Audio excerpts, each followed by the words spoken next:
All right, welcome everyone. Thank you for joining us today. As you know, our current environment is in a pretty rapid state of change these days. Every day, we're getting new information on ways to be more productive as employees, citizens, and employers, what to do, not to do, how to balance work, home life, and a global pandemic. To say we need to be adaptable and resilient is a bit of an understatement, and those skills have never been more relevant. In today's webinar, we're going to explore how design thinking can give you the tools to adapt to change, build resilience, and thrive. We're also going to share how we can better understand each other and our end clients. Design thinking provides an opportunity to reframe our own challenges, identify the challenges of our end clients, and pivot when needed. Essentially, design thinking is a critical tool for both your business and for your life in general. Our founder and CEO, Nilufer Erdebil, is our expert today. She is a 2014 recipient of the Ottawa Business Journal's 40 Under 40 Award and a recipient of the WCT Leadership Award from Women in Communications and Technology. She's also a successful TEDx Ottawa speaker. You can check out her TEDx talk, Design Thinking for Complex Environments, from the Spring2 website, or you can search it directly on YouTube, and we're also going to drop the link in the chat box. Okay, so I'll pass it over to you, Nilufer. Thanks, Jessica. Welcome, everybody. Today, we are talking about using design thinking to change, build, and thrive. Today, I want to chat a little bit about how much has been changing in our lives. And so in the past, things have been changing in our lives, but not quite at the same rate and at the same pace. In fact, they've been changing so slowly that sometimes we don't even see it happening. And so this past December, I actually had my car break down. And so I had to borrow my parents' 1997 Honda Civic for a couple of weeks in order to be able to get around. And I hadn't realized how much the car experience had changed in such a short period of time. This is actually a picture of the car. And so as you can see, there's the window, which you roll by hand manually. You adjust your mirrors again manually. You use a key to unlock and lock the door, or if you want, you can actually pull up on the little lever and then push it down to lock it. And then fast forward to right now, as I've been shopping for vehicles and actually found one. The vehicles are so advanced that they will tell you when to stop. They'll tell you when cars are in your blind spot. They'll tell you what the speed limit is. There's no key. In fact, there's no place in the car to put a key into. You just press a button, and then there's buttons to change different gears. And probably one of my favorite features is the heated steering wheel. And so that's just 20 years. And don't even get me started about navigation. What you can't see in this picture, it's just like right below is a handful of paper maps that my parents keep on hand just in case. And so when we think about the car industry, it's changed so significantly. What's happening in our lives right now, everyone's world is changed, and it's changed almost overnight. And so I think the question that a lot of us have on our minds is, how do we adjust and thrive in this environment?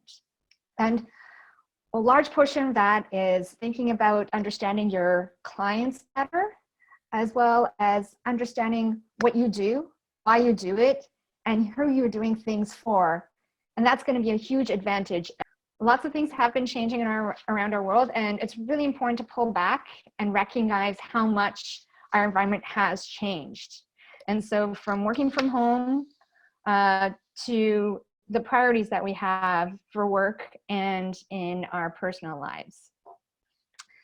Before we get started moving further, I want to actually do a poll for you guys, or get you guys to do a poll. I know we're all working quite differently nowadays. And so I kind of want to understand each of you guys a little bit better today before we get started. And so I want to know how you're working these days. Are you working on site? Are you working from home without kids? Are you working from home with kids? Maybe you're not working very much at all. So I'll just give you guys a couple more minutes to respond. there's a comment on, think of indices that might be used to measure change. How many would you use? I think that depends on the environment that you're already in and how used to your organization is to change. And so there's some organizations that have changed a lot and others aren't as used to change. And so the number of indices that you're using to measure change depends on how open your organization has been to change in the past. Now, working at home, was going to telework no matter what. Yeah, there's some people that have already started teleworking. And so I'm just gonna close the poll and take a look and share the results with you guys. And so it looks like most of you guys are working from home without kids under 17 or under. Okay, that's amazing. So 60 out of 95 are working from home without kids. 31 of you are working from home with kids. And then smaller percentage are working on site or not working much. Okay, that's really cool to know. I'm just going to close these down. Part is into that I want to understand where you're coming from is there's a lot of shifts that are happening at work and even when you're working from home too. One of the organizations that we worked with recently wanted to understand how the organization can make the experience of working from home even better. What the organization can do, what the people in the organization can do for themselves, and then take a look at some of the silver linings. And when we pulled back and looked at the different needs and challenges and who the different types of end users or the different groups were in this particular client, we found that there were office workers, people that did a lot of stuff on their computers and online. But then there were also power users. So people that needed the more intense network, more intense CPU power, maybe to do some database queries. And then there were leaders and managers. And then the fourth and final group and type of end clients we had for this organization were trainers and facilitators. And what was really fascinating was for each of these groups, they had different challenges, different goals, different values, and different fears. And it was really important for the organization and the leaders to understand the different people in their organization so that they can empathize and understand how they can respond to their needs and to their individual environments. And so as you guys are thinking about change, take a look at who is within your organization, how they're changing, what their new needs and challenges are, and then try to empathize with them as well. And so for this one, what was really fascinating as we looked at how different people are working from home, it was really important to categorize them into groups based on their behavior. And so it's really important to understand the different groups and the behaviors that each group has within your organization so that you can respond to them collectively. The one thing that really stood out with this client too is almost every group wanted more collaboration with each other and with other organizations too, because when we're working from home, there's a lot more feeling of isolation and not knowing what others are doing as well. So as we're looking to understand people in the organization, we want to be able to empathize internally, identify who the current employees are, and now is actually the right time to think about your culture too. Understand what is your culture, what do you want your culture to be, and to encourage the type of behavior that you want. And to understand the culture, it's really important to ask your employees, what are their values? What are their fears? What are their goals? What are their challenges? And this also helps understand each other and other departments. And so if you have two departments working together, like business groups with IT, or HR with business groups, or HR with IT, just as examples, understanding one another is going to be able to help you work better together and create a more collaborative culture. Leaders really need to understand their employees and the environment so that they can shift how to manage, they can shift expectations, and they can also shift what their measures of success are as we're going through all of these changes. And so it's really important to take the time to pull back and understand your employees, how they're working, and also even reconsider KPIs. What are those measures of success now? What do they have to be? What are some performance indicators? How do you even do performance measurements when everyone is in such different environments, such different situations, and then so segregated too? I have another poll for you guys. And so as we're talking about all the change that we're going through, we also want to talk a little bit about motivation, resiliency, reframing, and understanding clients. What's top of mind for you guys right now? What's more important for you guys to understand? Developing resiliency, having motivation, especially as so much is changing and our lives are in some ways more constrained, in some ways a lot more open, and then also understanding our end users, our clients, or our citizens. Give you guys one more minute for that, and I'll just. Yeah, and so we had a really good question on how do we understand the employee's culture, which tools can be used? That's a really, really great question. And as an approach to cultural diversity, ethnography can really help with that. Thanks, Alexander, for that comment. Ethnography is really great for stuff like that too.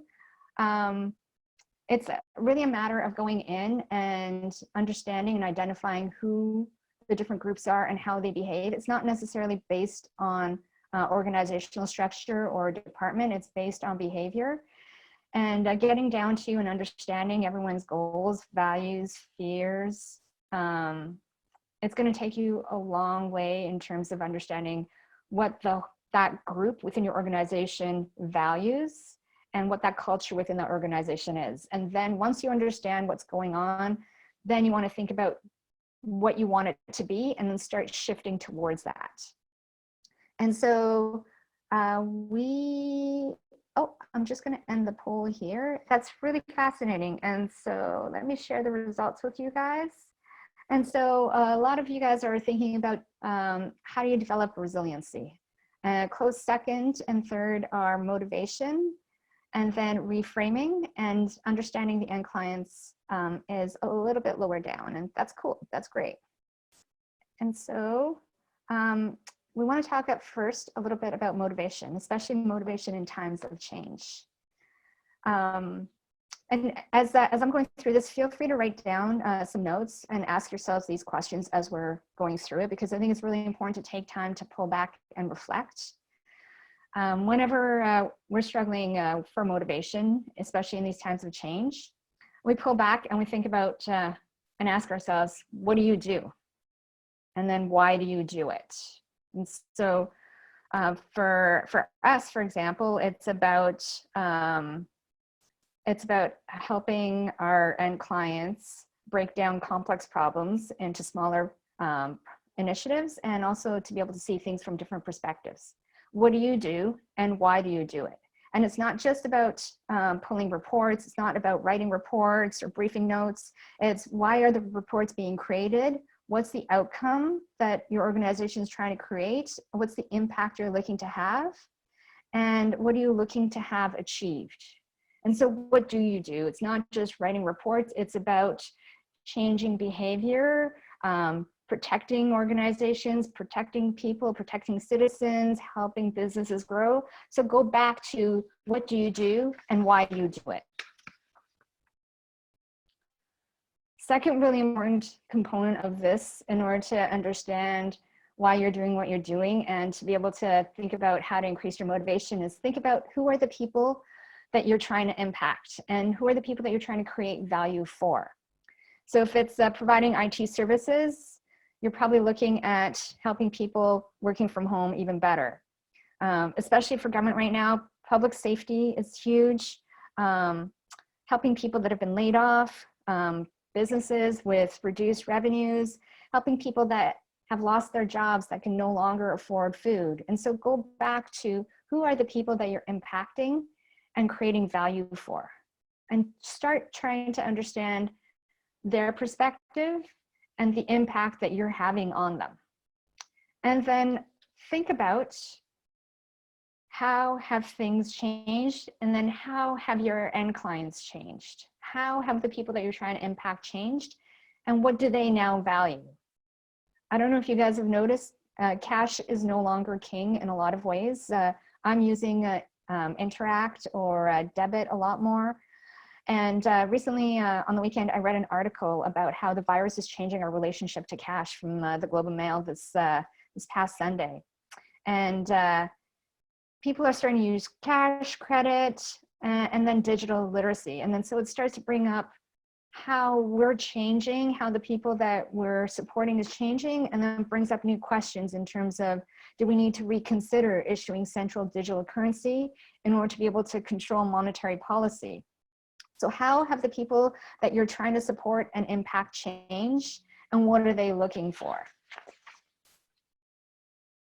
And so now, Lysol is actually king. And so, by the way, good luck trying to find some. I've been looking for days. Who knew that we would come to a time where we'd be rationing toilet paper and searching for Lysol, but that's where we're at right now. And so those are the things that are important. It's the safety aspect of it throughout. So as you're thinking about yourself, your organization, think about also value. How can you change to impact clients even further as their values have changed? How can you create more return for them? How can you create more value for them? So think and go back to the impact that you're trying to have on your clients. What they value has changed, and you need to understand what their new values are and to be able to deliver on them. Part of understanding your end clients is easier to do when you're using methodologies like design thinking. And design thinking, for those of you that aren't as familiar with it, is about understanding your end users better in order to discover what their real problems are. So when we talk about end user, it could be an end client, an end citizen. It's whoever you're creating your services, your processes, your policies, your regulations for. And so it could be internal to your organization. It could be other government departments. It could be citizens, businesses, nonprofits. And so whoever's going to be consuming what you're creating.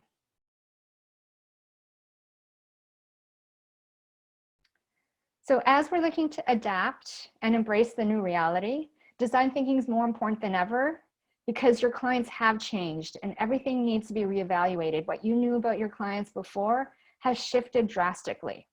Empathy is now the new normal. You guys will start hearing even more and more about empathizing, and your understanding of your end clients has to change in order to be able to better empathize.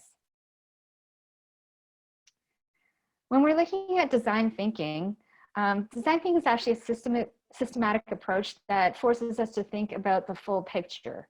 Normally within organizations, we're really great at coming up with ideas and solutions. It's often a little bit harder to pull back and think about what's the problem that we're trying to solve. Design thinking takes us back even further and takes a look at who are the people that we're trying to solve the problem for. And so we pull back and empathize with our end clients, understand who they really are before we understand what problem they want us to solve, and then go into problem solving and the ideation, prototyping, and then testing. Design thinking also helps us circumvent our natural tendency to jump into solution mode.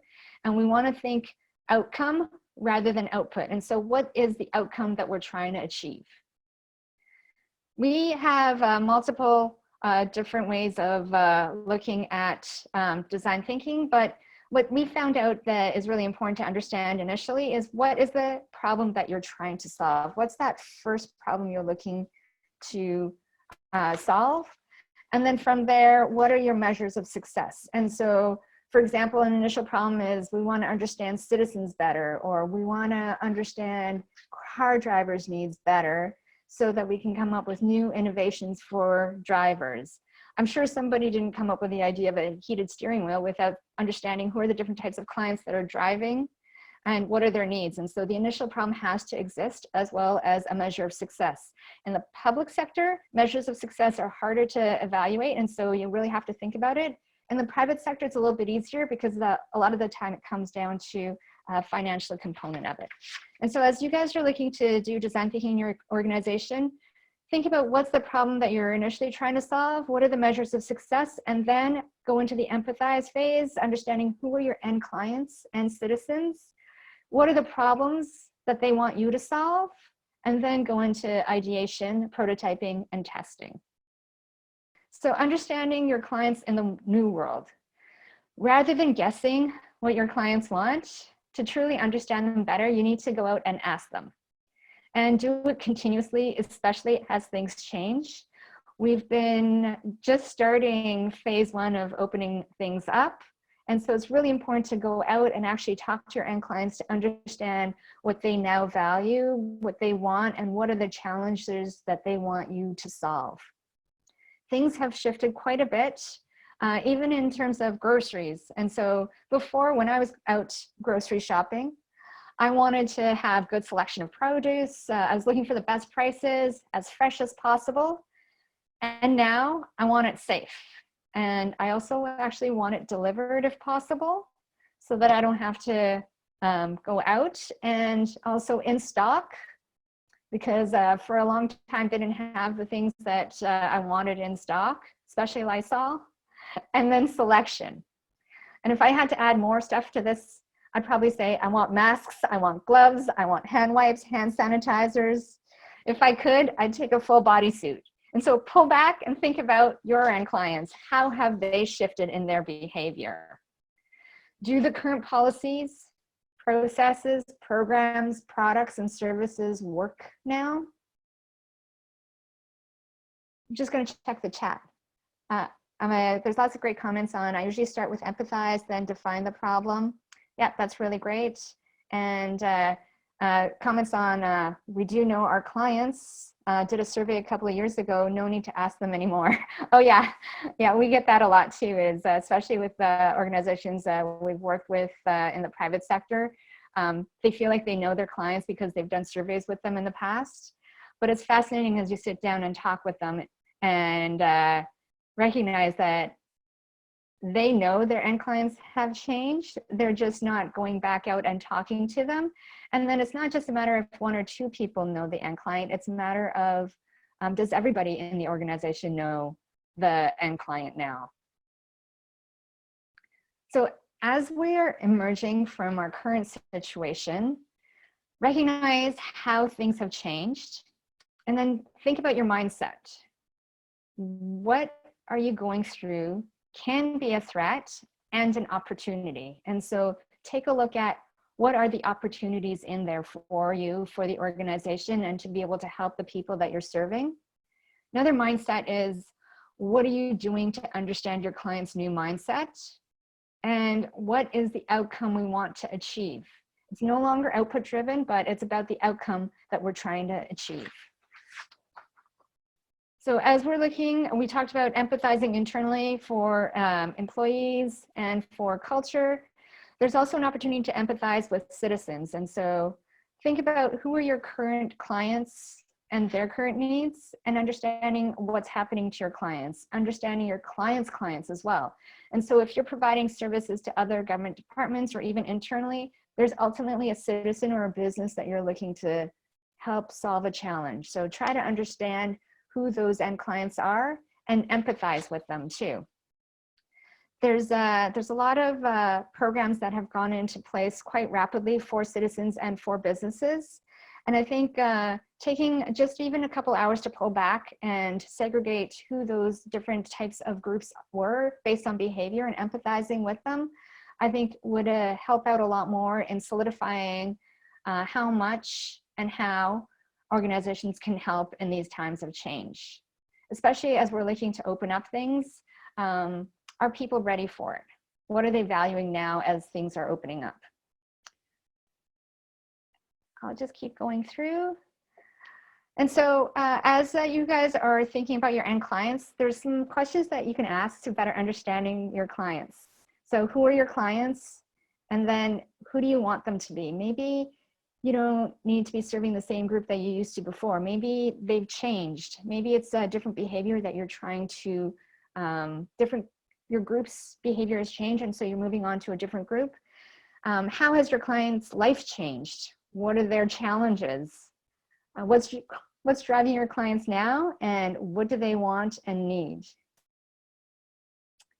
Yeah, simply, who are the audience participants. Usually you can see a list or a matrix with all the participants. Oh, that's just a general comment. Okay, interesting. Yeah, and so for those that are curious in terms of who are the people in our audience, today we have mostly folks from the public sector.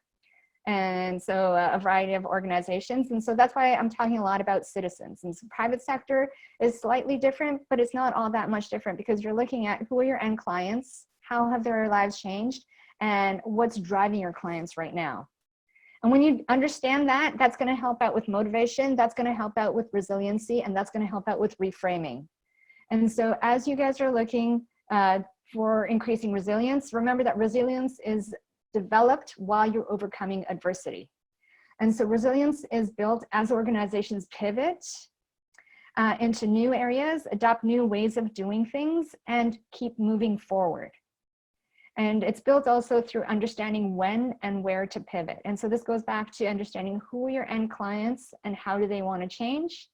And through understanding the end clients and what they're going through, their challenges, their values, their goals, and their fears, you can understand when and where to pivot. And remember that as you're going through this for increasing resiliency, remember your past successes. Knowing what your past successes are and knowing that you'll be able to succeed again is going to help you be and stay motivated and resilient as we're going through all these changes. So this is actually the ultimate time to be prototyping in a weird and super cool way because it's necessary and it's welcome. People don't want things to be done the same way they used to be done. People have new needs, new time frames, new timelines, and having something now is better than having something perfect in a few months. And so we're all working in different environments in different ways, and we're more open now because there's been so much change to having prototyping, testing, and experimentation happening. And so take advantage of this time to be able to shift how your organization does stuff and also to shift how you work as well too and increase the prototyping and experimentation that's happening. Because at the end of the day, the results that you get from prototyping and experimenting are going to help you determine where and when to pivot to. And also they're going to help you understand how you can make a greater impact on the people that you're trying to increase and create value for. So if you look around, there's a lot of things that have been shifting around us. Restaurants are now turning into convenience stores where you can buy tea, bread, juice, toilet paper if you really want to as well too. And so lots of organizations around us are going through change. Even how we view Netflix. There's apps to let us watch it with other friends. Now it's a matter of pulling back and thinking, have we shifted enough to go at the speed that things are changing? How do we change the way that we think about and do things? And in order to do that well, we need to think about how we can reframe. We've been doing a lot of reframing already in our lives without even realizing it. If you think about organizations or stores, like for example, IKEA, instead of going into showrooms to pick out furniture, we're actually going into distribution centers to pick up pieces of furniture. I know for me personally, I had a huge aha reframe moment a few years ago when a girlfriend asked me to go traveling with her over the Thanksgiving long weekend. And because she's based in Toronto, I figured we'd go somewhere like New York or Boston, but she recommended we try Budapest. And in my mind, my automatic reaction was no. And then I had to come up for reasons as to why I was saying no. And the thing that came up to my mind first is it's going to be too expensive for 3 days and won't be worth it. And she knows me well. And so she found some great flights on Air Canada Rouge, found a great Airbnb spot. And then I went back and thought, okay, why else can I say no? And this is something fun that I actually wanted to do. And I couldn't think of anything at the time. And so I said yes. And we ended up going and having a phenomenal time. And it was only while we were there that I realized that somehow in my brain, there was framing around traveling to Europe that it had to be 10 days long, at least 10 days long. But we no longer have that luxury, especially now. We can't travel at all right now, but in terms of maybe 5 or 6 months ago, not many of us could even take 2-3 weeks vacation. And so we need to start reframing things in our lives, and it's more important than ever now. And so I'm going to ask you guys actually in the chat, what have you reframed that you're most surprised by? So over the last few months, especially at work, what have you reframed that you're most surprised by? Just take a couple minutes to write it down. And as you're writing it down, I'll just chat about how much we've reframed shopping, even birthday parties, birthday celebrations. I have two kids at home. One of them just turned 11 in the past month. And so we did a FaceTime party with family during the day. My kid and his friends went on this house party app and played games together. And so how we're doing things has shifted drastically. And we have been reframing, and we've been doing a great job of reframing.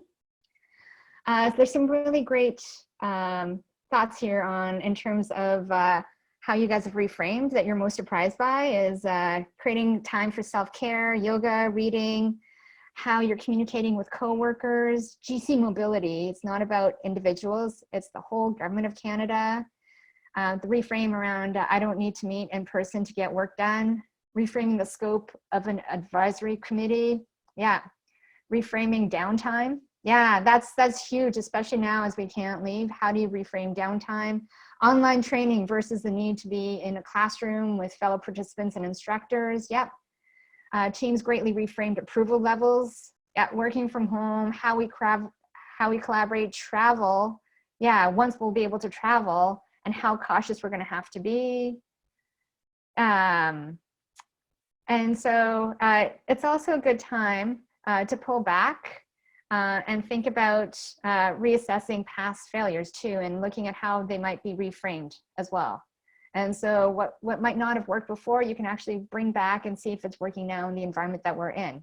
Some other thoughts too is what daily productivity looks like too. It's a different pace and a different daily structure for sure. Yeah, and productivity and priorities at work. You have to drop some of the priorities for sure and elevate other ones. It's an accelerator for a lot of trends for sure.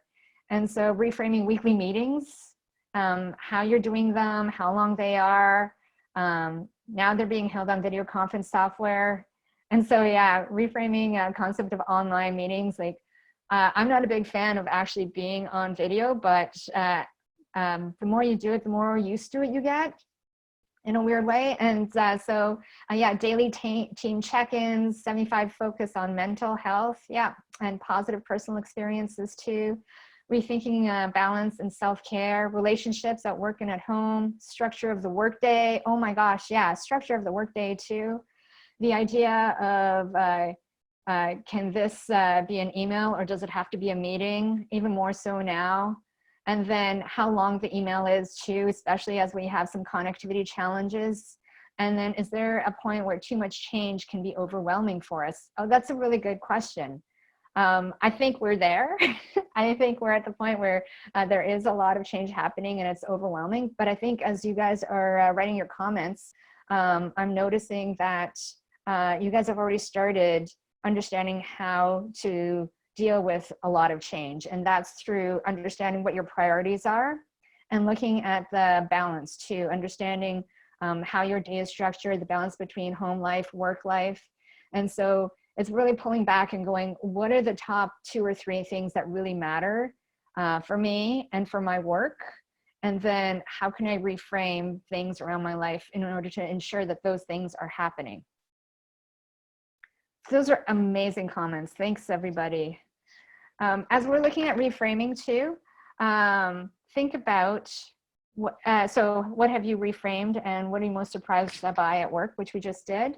And then take a look at how much reframing has been going around in your personal lives too, because that's a really good indicator. And I don't think we notice it because it kind of happened overnight.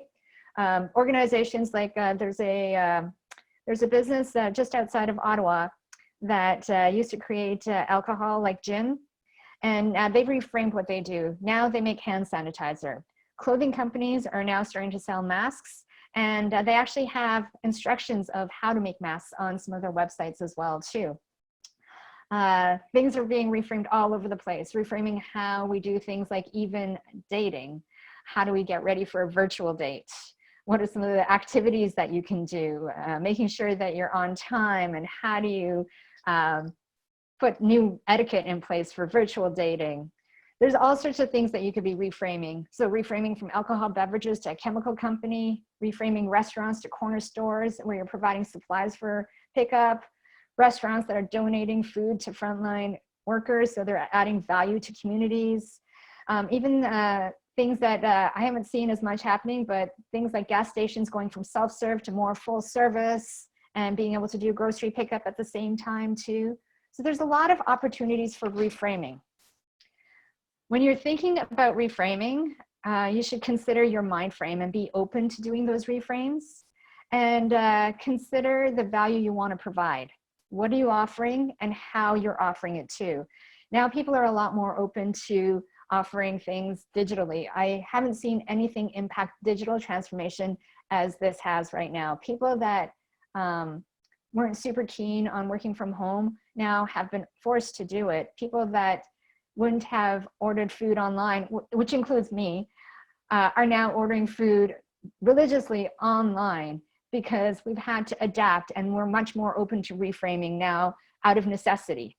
And so as you're looking to reframe, in order to reframe, know your clients, know what you have, know what they value, and be ready to expand your own framing too.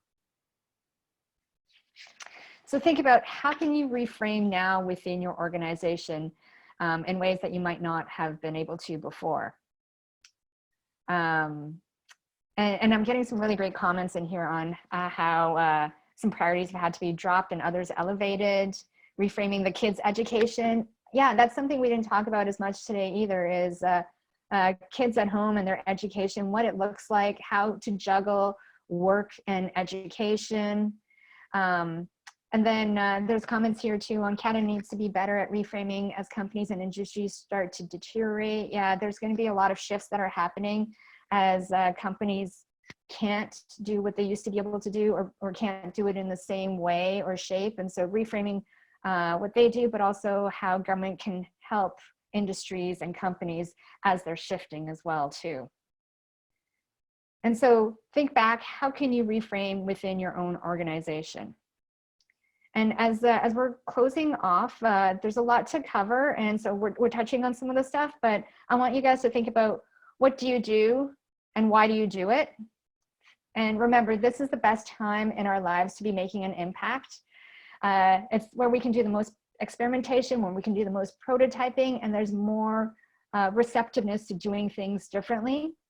Consider what's most important to us, our own selves, to our families, our colleagues, and our end clients too, and figure out the balance amongst them, and then be open to reframing. That's the huge part for today. Is I want you guys to make sure that you're thinking about what can you reframe and how can you reframe it. And so that's bringing us to the end of what I want to chat with you guys about. But we're going to open it up to questions and answers in a second. If you do want more information on understanding design thinking better, we have one-day training as well as a 5-day design certification program. And so right now they're all available virtually. You can also access videos of training and consulting work online. We have some great use cases as well. For example, we did some work with NRC around working smarter to design meaningful planning processes. Design thinking and understanding your end clients can be applied to any environment. And so as you guys are thinking about how can you understand your end clients better and empathize with your end clients, think about the whole overall process as well. That includes understanding what their challenges are to coming up with ideas, prototyping, and then testing. I do some design thinking actually with my kids too, especially around what we're going to be doing in our lives. Is what do they now value? What do they want? What are their challenges? What are their fears? So I'm just going to open it up to the chat too. Feel free to ask questions, put them into the chat, and then we can chat about it, because we've covered a lot of stuff and there's a lot of material for you guys to think about and process and pull together. There's a comment in here that reframing ideas about what work is to value childcare and other domestic work more. Yeah, that's definitely true too. Yeah, there's reframing around what work is to value childcare and other domestic work more, for sure. Yeah. And so question around reframing is, as a manager, employee, senior director, how can I implement this at my level? That's a really good question. And so as you guys are looking to do reframing as a manager or employee or a senior director, take a look at how your employees have shifted and who the people that you're trying to serve have shifted. Understand what they now value, because that's the key part, is what they value has changed. And so how can you deliver what they value? The reason that we're able to reframe is because it's going to give us something above and beyond what we already have. The reason that we're willing to go into IKEA to be able to purchase furniture from, or pick up pieces of furniture from distribution centers, is because A, it gives us access to the information, to the furniture right away. B, it's great design. It's inexpensive. Others might think it, but might not say it. They have really good meatballs and cinnamon buns and ice cream. They have childcare. And so IKEA has been allowing us to reframe what furniture shopping is, because they've actually resolved some of the challenges that we've had. That's part of the reason why things like organizations like Endy, where they deliver beds to your front door, have done so well, is because they've taken a look at the end-to-end experience of purchasing mattresses and tried to resolve the parts that have been challenges for a number of years for people that are purchasing mattresses. For me, I waited forever to purchase a new mattress because I didn't want to go into a mattress store and lie on random beds for 30 seconds to a minute at a time to try to figure out if it's comfortable. And so as you're going through, think back to what are the challenges and why do you want to shift how you're doing things, and then tie it back to, what challenges is this solving for your end clients? So I mentioned, there's comments in here on, I mentioned shifting landscape. Sorry, I'm just going to pull that up. That just went away super fast. I mentioned shifting landscapes, and is it a pivot or a series of pivots and reframing that is more continuous as we move forward through the pandemic? Oh, that's a really good question. And so I think for some things it's going to be a pivot, but for most of things it's going to be a series of pivots, especially as we look at how things are being phased out. And so as we open up, there's the phase 1, there'll be some pivoting. Phase 2, there'll be different pivoting. As we watch what's happening to the economy, there'll be different pivots along the way as well. And so you need to be reframing continuously as we're moving through the pandemic, for sure. Someone also had a comment in here too on circling back to resilience, a little bit more context, since it was voted #1 in the poll. Yeah, for sure. No, that's really good. So resilience is really, it's something that's developed as you go through difficult times and times of change. And I think we become and will become resilient as we're going through this time. And it's not easy. Resilience is not easy, because you have to go through that hard part of where we're at and where you are in life. But as you overcome and shift and change to adversity, that's when you start to understand what it takes to be resilient. And with resilience, it's really important to go back to what do you do, why you do it, as well as past successes. And so if you can recount what you've done really well in the past, and remember that you've had past successes and that you're going to have future successes, that's going to be really pivotal as you're moving forward and as you're building resilience. Because when things are shifting so much and there's a lot of ambiguity and unknowns, it's easy to forget that we are good at what we do, and that we, at the end of the day, have something that we want to impart on our end clients. There's a value that we're trying to create, that we're working to create. And in order to do that, we have to stay motivated. We have to understand how the people that we're serving are shifting, how their values are shifting. And remember to keep ourselves motivated as we go through the shift. And that's when the resilience is going to be built. And so resilience, motivation, pivoting, reframing, they're all connected. They're all interconnected. And resilience is a long-term game. And it's remembering the successes as you're moving forward, and then making sure that you're understanding how often and how much to change along the way too. Yeah, and so something that a lot of us struggle too with is having to let go of perfectionist thinking too. Constantly pull between perfection, inertia, and good enough. Yeah, right now is the time for good enough, for sure. And so back to end users culture, it's very contextual. What works for people in the National Capital Region may not work in Halifax or Iqaluit. Yeah, that's so true. That is true. And so it is contextual. And so you have to understand the different types of behaviors across the areas that you're serving. And so West Coast, East Coast, different than Central, different than North for sure too. And that all goes back to behavior. And so as you're looking at understanding your end users as part of culture, the behavior of people in Halifax is going to be different than Iqaluit, than in the National Capital Region, than Vancouver, than Halifax. And so that all has to take part into consideration too. And then how do we understand the employee cultures? Which tools can be used?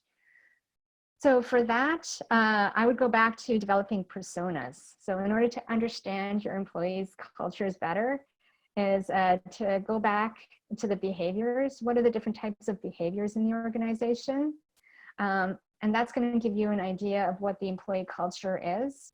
The best way to know where you want to go in terms of the culture too is take a look at the people in your organization that are creating impact, that are influencers, that are natural leaders, and look for the goals, values, challenges, and fears that they have, and try to find other people with similar goals and values as them so that you're creating a similar culture.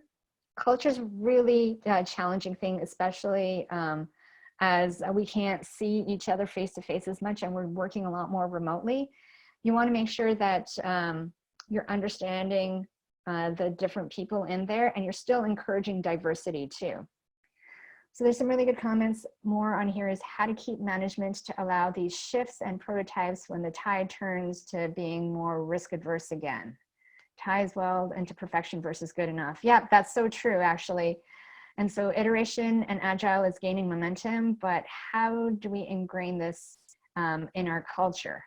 And I think that's going to be happening naturally as we're working through this. I don't think there's been a time where so much shift and non-perfect programs, processes, policies have had to go out, because there's that that organic need for speed.